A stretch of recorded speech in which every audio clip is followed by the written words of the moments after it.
درنو لیدونکو السلام علیکم. دا هم تازه خبر. د کرکټ شل جام کې د افغانستان مقابل لوبډلې معلومې شوې.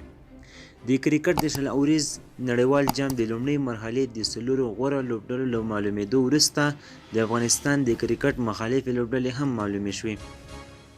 د نړیوال جام سیالیو په دویمې مرحلې کې 12 لوبډلې دي او په دوو ګروپونو ویشل شوي دي. افغانستان په دویم ګروپ کې دی چې 15 لوبې به کوي. د افغانستان اوله لوبه د اکتوبر په 25مه نیټه د شارجه په میدان کې له سکاټلند سره ده. دویمه لوبه یې د همدغه میاشتې په 29مه نیټه په دوبۍ کې له پاکستان سره ده چې ډیر افغان مینوال ورته په تمه دي. دریمه لوبه یې د اکتوبر په وروستۍ نیټه د دوبۍ په میدان کې له نیمیبیا سره ده.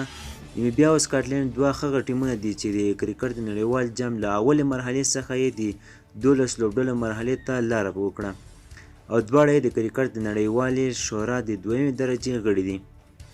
د افغانستان د کرکټ ملي لوبډله به په خپله 16مه لوبه د نومبر په 3مه نیټه د ابوظبي په میدان کې له هند او 5مه به د همدغې میاشتې په 9مه نیټه له نیوزیلند سره کوي.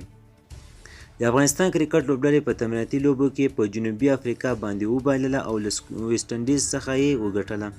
کپتان محمد نبي د نړیوال جام تر پیلېدو مخکې هیله ښودلې چې لوبډله به یې تر پایه پورې ځان رسوي. په نړیوال جام کې په یادو شویو لوبډلو سربیره اسټرالیا، انګلند، پاکستان، بنګلادیش او سریلانکا شامل دي.